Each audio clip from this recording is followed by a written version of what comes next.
Comenzar en esta mañana una nueva serie titulada La fe ante la oscuridad. Una de las doctrinas más importantes que hay en la Biblia es la fe. Pues simplemente porque dice en Efesios 2, versículo 8 y 9, que somos salvos mediante la fe. Y esto no de nosotros, para que nadie se gloríe, porque es un don de Dios. Entonces, este versículo nos está enseñando en Efesios 2, 8 y 9, que la fe es una capacidad que los seres humanos no tienen regularmente. Y no estamos hablando de la palabra creer, sino que la palabra fe tiene implicaciones mucho más profundas. Porque hay mucha gente que dice, bueno, pues yo creo en Buda, o yo creo en Mahoma, o yo creo en esto, o creo en aquello. Y aunque esa creencia o esas convicciones que mucha gente tiene, no tienen absolutamente bases para poder decir sobre qué bases o por qué, sobre qué criterio puedes creer que Mahoma te puede rescatar, descubrimos que no hay absolutamente nada que puedan ellos continuar argumentando. Hace algún tiempo, cuando yo tenía discusiones con budistas y con mahometanos y con rabinos judíos, con brujos también, yo les preguntaba a cada uno de ellos, bueno, ¿tú crees en el Islam? ¿Qué bases tienes para poder creer en el Islam? Y ya me hablaba de Mahoma y entonces yo lo contradecía, bueno, ¿cómo puedes creer en un líder que se casó con una niña de 10 años, Mahoma? Hablaba con un budista y el budista me decía, bueno, pues es que Gautama Buda nos dejó el ejemplo de la autosugestión y poder convencerse de que realmente el sufrimiento a través de la meditación se puede vencer. Y yo le contesté, digo, ¿cómo puedes creer una persona que salió del palacio Gautama Buda y anduvo buscando la razón por la cual el mundo sufre? Esa es la razón de que existe el budismo. Y además que es una religión atea, impresionante. Los budistas no creen en Dios. Y así podíamos seguir continuando, interrogando a la gente cuando te dicen, pues yo creo en esto, yo creo en aquello. Pero cuando venimos a la Biblia, encontramos nosotros en la Biblia que la fe no es ciega. El objeto de nuestra fe es una persona que se llama Jesucristo. Él es el objeto de nuestra fe. No es una fe ciega, vuelvo a repetir, no es una fe en la que pues yo tengo que creer por una convicción o por un dogma o porque me obligaron a creerlo sin que haya un sustento o una razón para creer lo que estamos creyendo. Entonces es maravilloso poder tener las escrituras, la Biblia, y poder descubrir en la Biblia la sabiduría, el conocimiento, la profundidad que el Espíritu Santo nos ha revelado para que podamos sustentar nuestra fe. Ahora, en el libro de los Hebreos, capítulo 11, versículo 1 y 2, encontramos nosotros que no es que se defina la fe, sino que se nos da una guía, podríamos decir, de qué es la fe o cómo opera la fe. Y dice que la fe es la certeza de lo que se espera, algo que estamos esperando recibir. Y la convicción, aunque lo que estamos esperando recibir no lo vemos, estamos convencidos de que va a venir. A ver si me pueden entender. Es la certeza, es una seguridad de algo que va a venir a tu vida. Y aunque tú no estás viendo eso que va a venir a tu vida, tienes una profundidad en tu corazón y una convicción tan grande, aunque tú no lo veas, de que va a ser cierto. Muy bien. ¿En qué está basado esto? Es la certeza de lo que se espera. Todo está relacionado con las promesas de la Biblia. Estamos nosotros seguros que lo que Cristo dijo se va a cumplir, lo que los profetas hebreos se va a cumplir. Cuando dice la Biblia, no temas, es una orden, no debemos de temer. Cuando dice la Biblia, por nada estén afanados, es una orden. Se encuentra en el original en el imperativo gramaticalmente. Por nada quiero, dice Dios, que estén afanados. Entonces yo lo creo y lo hago una convicción mía en mi corazón. Y cuando viene algún problema o cuando viene alguna cosa que tal vez yo el día de mañana lo quiero controlar, que no he solucionado, un problema con los hijos, un problema con el trabajo, tengo que dejárselo al control a Dios Dice 1 Pedro 5:7, echando toda nuestra ansiedad sobre Él, porque Él tiene cuidado de nosotros. Entonces, la fe es una certeza de algo que viene porque Dios lo ha prometido en su palabra. Y estamos convencidos de que así va a ser, porque el Espíritu Santo que tenemos dentro de nosotros nos da testimonio que así va a ser. Y cuando una persona dice que tiene fe, tiene que ser una fe basada en la palabra de Dios. El versículo 2 de Hebreos 11 continúa diciendo, porque por ella alcanzaron buen testimonio los antiguos, y por la fe entendemos. Esto es tremendo. Entendemos haber sido constituido el universo por la palabra de Dios. De manera que lo que se ve fue hecho de lo que no se veía. Noten ustedes que cuando nosotros ponemos la fe en Jesucristo, en lo que Él hizo en la cruz, y reconocemos que necesitamos cambiar y que solo Dios puede cambiar nuestra vida entrando en nuestro corazón, en ese momento recibimos esa capacidad de creer, que es la que el Espíritu Santo nos da, porque Él nos da testimonio de que somos hijos de Dios. Y en ese momento, esa fe que viene únicamente de la Biblia, Romanos 10:17, la fe es por el oír y el oír por la palabra de Dios. Yo necesito oír lo que Dios dice para que yo pueda creer en lo que Él realmente me está prometiendo. Entonces, por eso la fe es por el oír y el oír por la palabra de Dios. Todo lo que la Biblia diga te produce fe en tu alma. Y esta fe nos da entendimiento.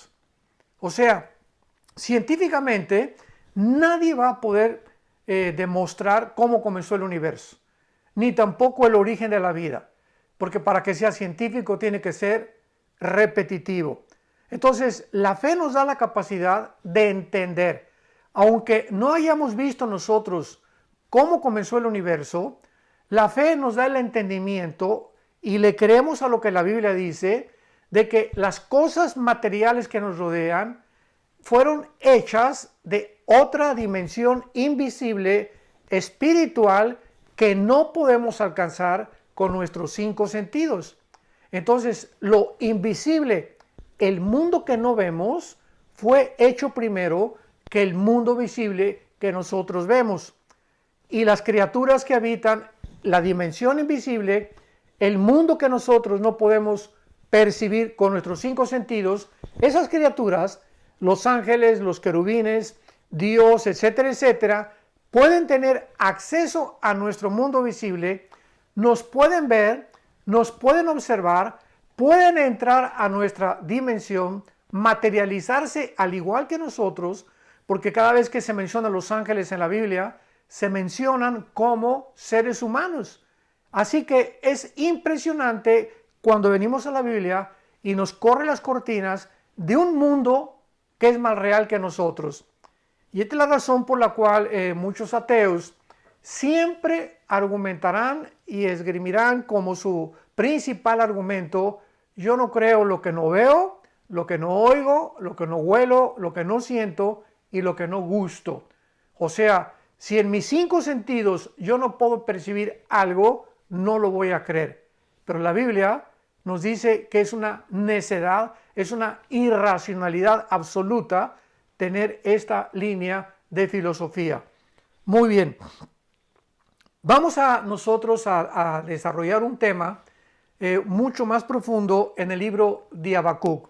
Ojalá que todos ustedes traigan su libro en este momento, ahí en su casa, en la recámara, en la sala, estás con tus hijos, con tu familia, con tu esposa. En este domingo vamos a abrir nuestras Biblias en el libro de Habacuc, en el Antiguo Testamento. Habacuc no es el nombre de una medicina, es el nombre de uno de los profetas hebreos. Y he escogido, hemos estado orando durante todas estas semanas, y le pido a Dios con todo mi corazón que me muestre alguna similaridad, alguna analogía que podamos encontrar en la vida de los profetas del Antiguo Testamento, en circunstancias que ellos atravesaron, para que podamos nosotros comparar estas circunstancias del pasado porque dice Salomón en Eclesiastés 1 que no hay nada nuevo debajo del sol. Y lo que el hombre no aprende de la historia, lo aprende, ¿verdad?, desgraciadamente, demasiado tarde. Así que tenemos que recurrir siempre a la historia para darnos cuenta que se repite la historia de alguna u otra manera. La generación de 1940-46 que vivió la Segunda Guerra Mundial, pues ya casi todos murieron, o son personas de 80-85 años de edad. Y ahorita la nueva generación, los milenistas, ya como les llaman, pues ya no se acuerdan, ¿verdad?, el peligro del nazismo, ni del fascismo, ni del comunismo, y repiten otra vez creyendo, desenterrando estas cosas que no aprendieron lo que el daño que hizo en el pasado y se vuelve a repetir. Entonces vamos a tomar las cosas del pasado bíblicamente para ver que este profeta existió hace 2605 años, o sea, 605 años antes de que Cristo apareciera en el escenario mundial. Este profeta Habacuc se encontraba antes o en la preinvasión de los babilonios a la nación de Israel. En otras palabras, él se encontraba en un mundo completamente confundido. Estaban pasando tantas cosas en Israel que él no entendía por qué Dios no intervenía. ¿Por qué se había escondido Dios de ellos? ¿Ya no los quería realmente ayudar? ¿O qué es lo que realmente estaba sucediendo? Y en el versículo 2 y 3 del primer capítulo de Habacuc encontramos estas palabras. Es Habacuc cuestionando a Dios. ¿Hasta cuándo, oh Jehová, clamarás y no oirás? Daré voces a ti a causa de la violencia y no salvarás. ¿Por qué me haces ver iniquidad y haces que vea molestia? Destrucción y violencia están delante de mí, y pleito y contienda se levantan. Por lo cual, o sea, dice Habacuc, oh Dios, está cuestionando a Dios. Vamos a ver la diferencia entre cuestionar a Dios y juzgar a Dios. Señor, todo lo que está pasando ahorita en el mundo está haciendo que la maldad aumente. No hay justicia, la verdad es pisoteada. Señor, ¿por qué no intervienes? ¿Por qué no haces algo? Y es lo que dice el versículo 4. Por causa de tanta maldad, la ley es debilitada, y el juicio no sale según la verdad. Por cuanto el impío, o sea, los malos, asedian al justo, por eso sale torcida la justicia. ¿Se parecen algo a nuestra sociedad actual? Creo que es exactamente lo mismo que estamos viendo en nuestra sociedad. Nos parecería como si el mal estuviera triunfando, como si realmente los malos están persiguiendo a los buenos, y si tú quieres ser bueno, abogar por la justicia, hablar por la verdad, te callan, o inmediatamente eres un rebelde y ya te califican como una persona neurótica o como un loco, un esquizofrénico, porque no vas conforme a la mayoría. Entonces es el mundo que estamos nosotros enfrentando. Y la Biblia profetiza que mientras más nos acercamos a la venida de Jesucristo, el carácter de los seres humanos se va a deteriorar más y más y más y más. Y lo podemos comprobar. ¿Quién se iba a imaginar hace 10 años que iba a llegar el momento en que se iba a institucionalizar los matrimonios homosexuales? ¿Quién se lo podía imaginar?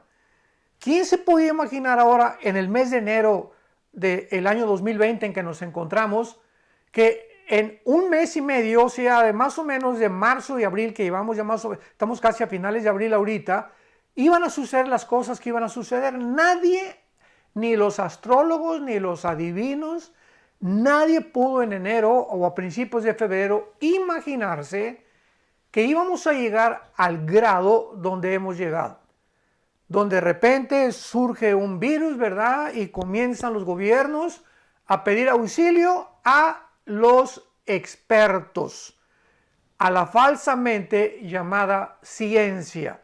Y cuando nosotros comenzamos a investigar, estas cosas nos han permitido darnos cuenta en el mundo que vivimos tan engañoso, descubrimos que detrás de tantas cosas que se están moviendo, tanto en las industrias farmacéuticas como en los hospitales, como la cantidad de médicos también, que se han unido en una conflagración o en una conspiración, podríamos llamar, para poder venderse ellos mediante el dinero y seguir una corriente para que pueda beneficiar a un grupo más pequeño y perjudicar a la mayoría, nos preguntamos, ¿es posible?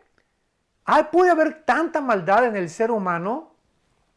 Miren ustedes, como un botón de muestra, ahorita hace media hora, acabo de leer un artículo en Inglaterra, había un señor, bueno, todavía existe, se llama Neil Ferguson, con F de feo, Ferguson, presidente del Colegio Imperial de Londres.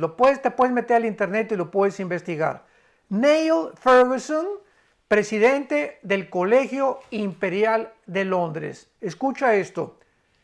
Este pseudo profesor fue la persona que convenció al gobierno de Inglaterra a que encerraran a la gente, a que no dejaran salir a nadie ni a los niños, que no los dejaran ir a los parques, que no los dejaran ir a la playa, etcétera, etcétera. Esto fue en Inglaterra, no sé los demás países, pero en Inglaterra descubrieron ayer o antier que este señor violó las mismas leyes del confinamiento, andaba con una muchacha que ya casada, etcétera, etcétera, y ahora el gobierno se le llama en Inglaterra The England Shame, la vergüenza de la nación de Inglaterra de haberle hecho caso a este señor. Una sola persona provocó el desempleo y la caída de muchos valores en Inglaterra.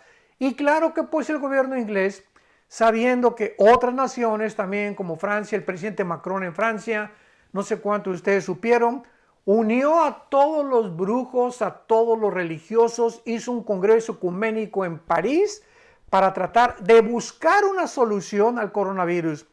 Nos damos cuenta con todo esto la clase de sociedad en la que estamos viviendo, pero no hemos abierto los ojos. Todo lo creemos, todo lo aceptamos, no investigamos, no interrogamos, no exploramos. Ahora también todas aquellas personas científicas de veras, virólogos, microbiólogos, investigadores, que están verdaderamente dando otra opinión de que nunca se debió haber llevado al confinamiento por las causas tan graves que le causan a nuestro sistema inmunológico, donde perdemos defensas, estar encerrados. Los niños necesitan respirar y necesitan oxígeno. Necesitamos estar en la playa, necesitamos estar en los parques, necesitamos salir, necesitamos intercambiar entre nosotros microbios y virus. No patógenos, desde luego, porque eso es lo que hace que nuestras defensas suban. Entonces, somos una sociedad que precisamente necesitamos unos a otros, pero no. Entonces comenzó un gobernante, comenzó una cadena de televisión en Estados Unidos a decir que ahora ellos, de ahí en adelante, esta cadena de televisión, iban a calificar lo que estaba sucediendo como una pandemia. No un gobierno, no la Organización Mundial de la Salud, sino una cadena de televisión fue la primera que dictaminó cómo calificar a este problema que estamos enfrentando, pandemia. Y 2 o 3 días después, la OMS, la Organización Mundial de la Salud, dijo que era una pandemia, y después lo siguieron los gobiernos y la mayor parte de los gobiernos marxistas o de izquierda. Así que nos damos cuenta cómo efecto dominó van cayendo las piezas. El que hace la mano hace la atrás, como dice el dicho, donde va la vaca con el cencerro, con la campanita. Recuerdo cuando yo vivía en el rancho, de todas las vacas que teníamos ahí, una traía un cencerro, una campanita, y todas las demás oían a dónde iba el cencerro, la vaca con el cencerro, y todas iban siguiendo. Y si se hubiera aventado un barranco la vaca, ahí se avientan todas, porque ahí va el sonido del cencerro o de la campanita que llevaba la vaca.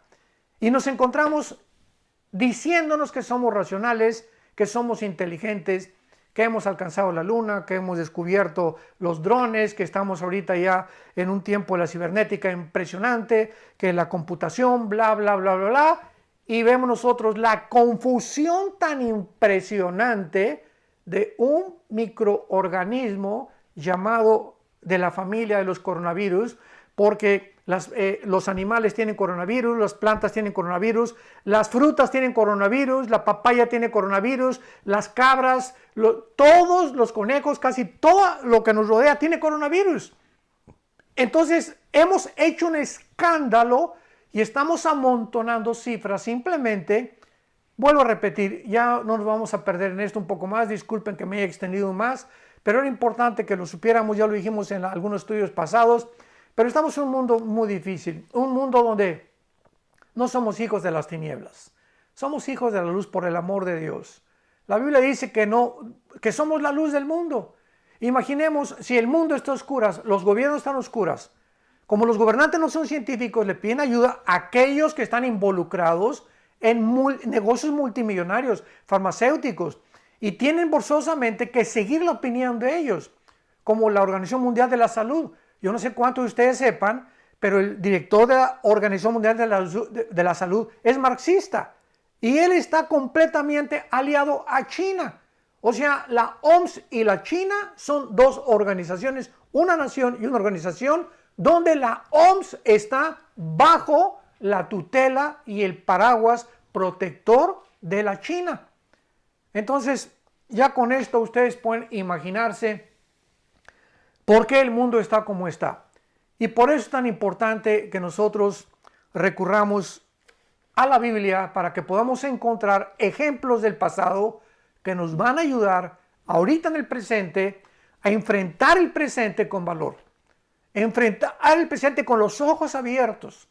Ya no podemos seguir siendo engañados, tenemos que escudriñar, tenemos que leer, tenemos que analizar.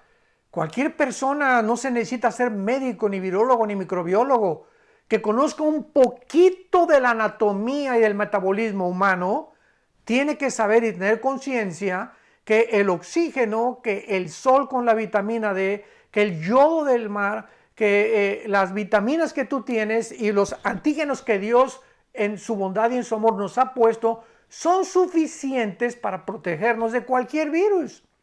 Y que mantengamos el sistema inmunológico y con el ejercicio y estamos del otro lado. Esto es sentido común, no se necesita ser experto.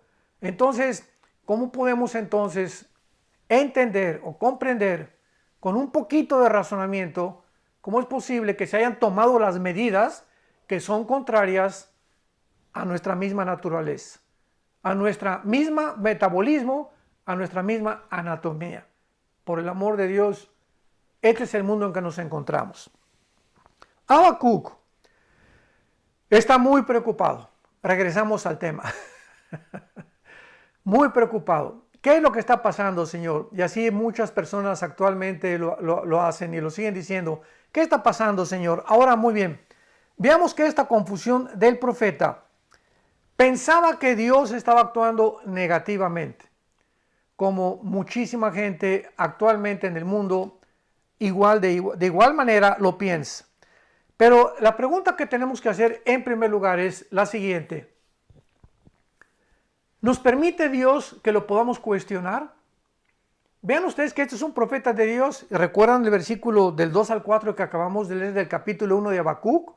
Oye, ¿por qué Dios? ¿Por qué está pasando esto? Mira nada más la ley. Los justos están siendo pisoteados, tus leyes están siendo blasfemadas. Estamos atravesando una circunstancia en la que oímos tantas opiniones del radio, los YouTube, los Facebook, Instagram, etcétera, etcétera. Señor, que ya no sé a quién creerle. ¿Podemos nosotros, cuando oramos, hablar con Dios de esa manera? Y la respuesta es sí, sí podemos. Porque una cosa es cuestionar y a Dios no le molesta que lo cuestionemos. A Dios le molesta que lo juzguemos y que antes de que le preguntemos por qué pasa esto o aquello, nos volvamos en contra de Él en rebelión, pidiéndole cuentas como si fuera un ser humano igual a nosotros. Vean la diferencia. Tú puedes atravesar un problema y decirle, Señor, ¿por qué me pasó esto? ¿O por qué le pasó esto a mi hijo? ¿Qué está pasando con mi trabajo? Vean ustedes lo opuesto. ¿Por qué me pasó esto? A ver, contéstame. Dime, ¿qué es lo que está sucediendo? ¿Ven la diferencia? Por un lado está la humildad. Señor, no sé lo que pasa. Soy una criatura vulnerable. Nuestros pies son de barro. Tú conoces nuestra condición, que somos seres humanos. Somos chinchitas, insignificantes comparados con tu grandeza. Y te pido, Señor, que tú me guíes y me muestres qué es lo que está sucediendo. Pero ponérsela al brinco a Dios y gritarle a Dios, como lo hicieron los judíos en el desierto, ¿recuerdan? En el libro de los Números, vean la diferencia. Dios los sacó de Egipto a un desierto donde no había supermercados, zapaterías, Oxxos, Comercial Mexicana, no había centros comerciales, no había leche para los niños, no había carne, no había huevos, no había nada. Y ahí fue en ese desierto donde Dios quería demostrarles que Él era Dios. Que no necesitamos nada a nuestro alrededor porque Él es poderoso para hacer que nosotros abunde toda gracia, a fin de que tengamos siempre todo lo suficiente y no dependamos de lo que oímos o de lo que vemos. Recordamos que es la fe. Creer lo que Él dice en su palabra. No te dejaré, no te abandonaré, no temas, no tengas miedo. Y cuando comenzamos a carecer de estas cosas, ahí nuestra fe es probada. Ahí demostramos el calibre con el cual estamos hechos. Entonces, veamos un ejemplo en el libro de Job, capítulo 3, que Job también fue un grande hombre.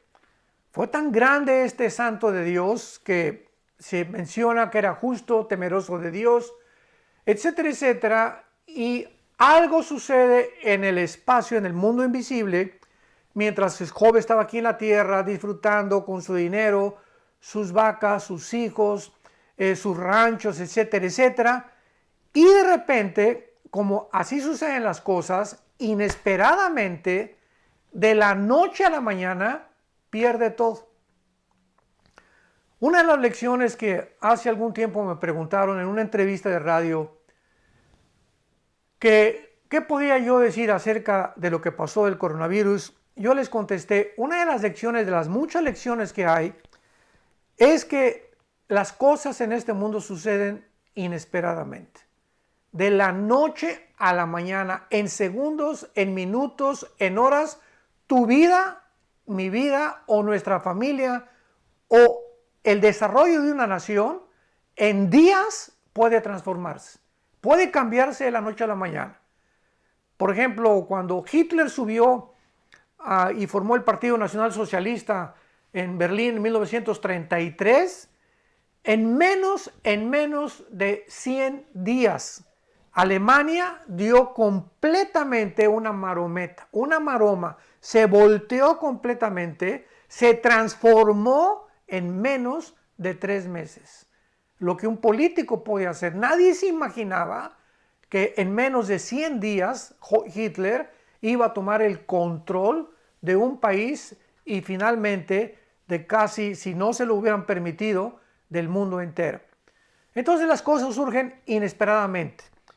Y Job, cuando se encuentra sin estas bendiciones que Dios le había dado, sus hijos, el dinero y las riquezas, escuchemos en el capítulo 3, versículo 11 en adelante, Job capítulo 3, versículo 11, abre tu Biblia por favor, Job 3, 11 en adelante, vean las preguntas que Job le hace a Dios.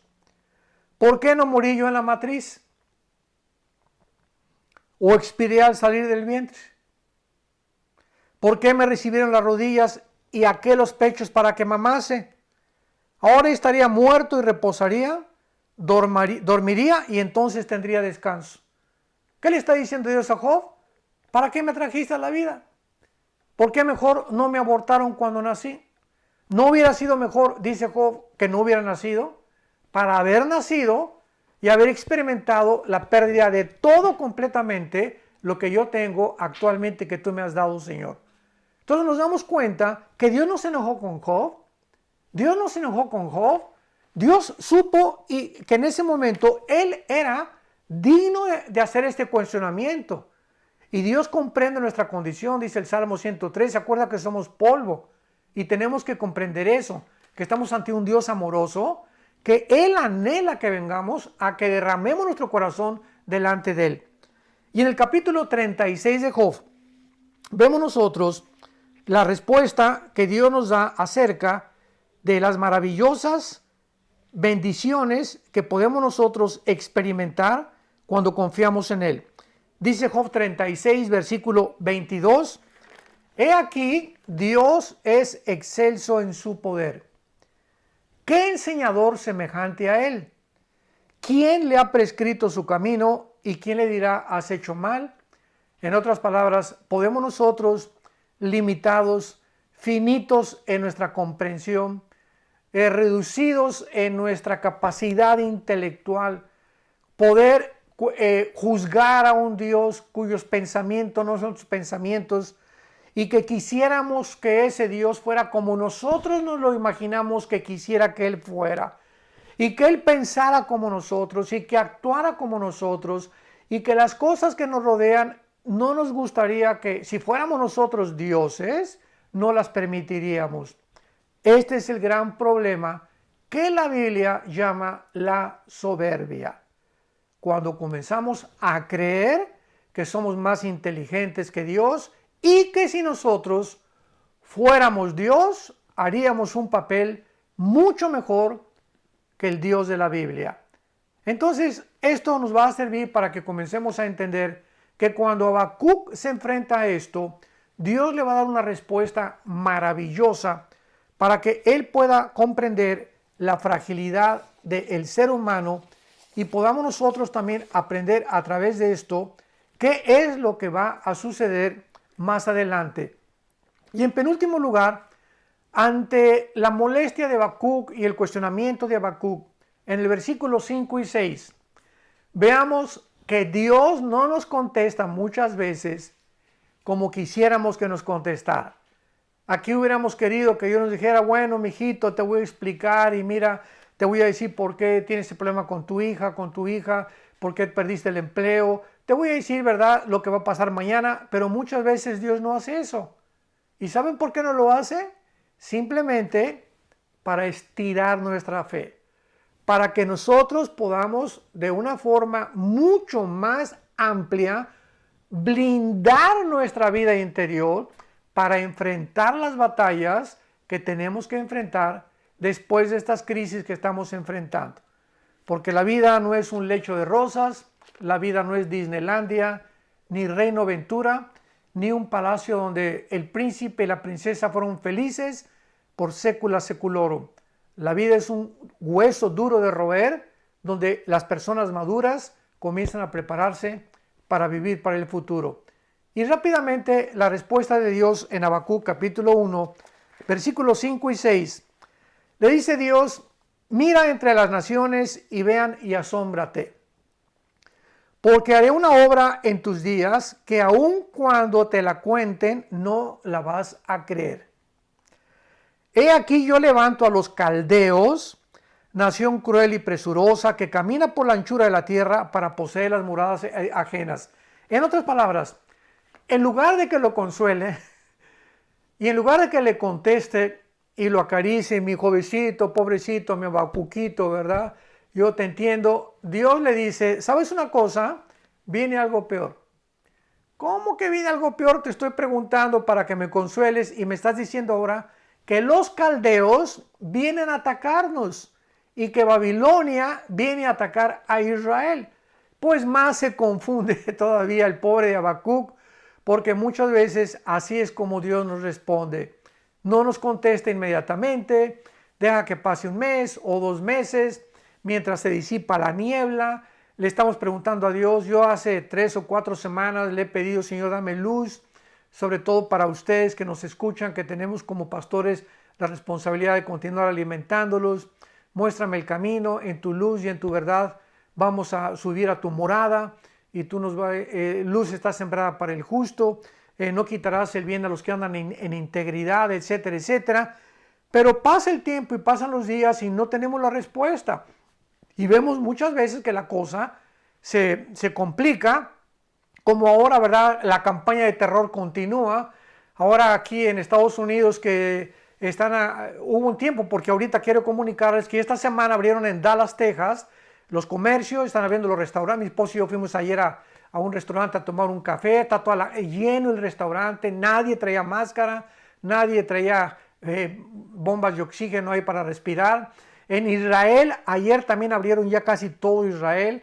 En más de 30 estados aquí en Estados Unidos, la vida está comenzando a normalizarse, etcétera, etcétera. En otros lados continúa la campaña de terror, que es más, si no usas la máscara o la mascarilla, eres un rebelde o eres una persona bajo el temor. Nunca dan la tercera opción. No la uso simplemente, compadre, porque es sentido común. Y si yo tengo el coronavirus y me está afectando y me tapo, menos oxígeno voy a tener y más se me va a complicar mi situación.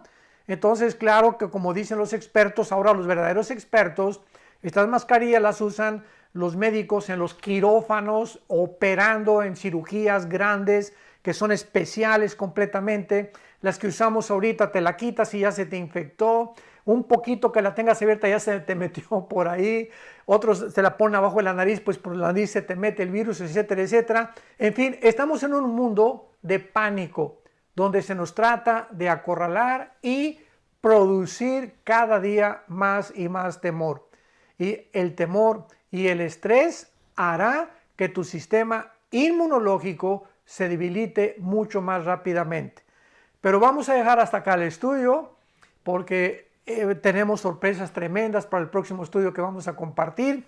Estamos también dando una serie todos los sábados a las 9 de la noche de preguntas al aire. Me están haciendo preguntas, las estoy contestando con muchísimo gusto para que podamos mantenernos alimentados con la palabra de Dios. Y ahora, si tú eres una persona que en este momento continúas con el temor, continúas preguntándote por qué Dios no me ha contestado, qué voy a hacer ahora sin el trabajo, qué me va a pasar. La Biblia dice que cuando queremos controlar nosotros las situaciones o las circunstancias, viene el estrés. ¿Por qué ahorita no haces caso lo que Dios te dice, echando toda nuestra ansiedad sobre Él? Así, completamente. Dile ahorita en este momento, Señor, te doy las gracias porque mi vida no está en mis manos. Mi familia no está en mis manos. Mi negocio no está en mis manos. Todo está bajo tu control, Señor. Tú eres soberano, tú estás sentado en tu trono. Nada te toma por sorpresa. Yo quiero descansar.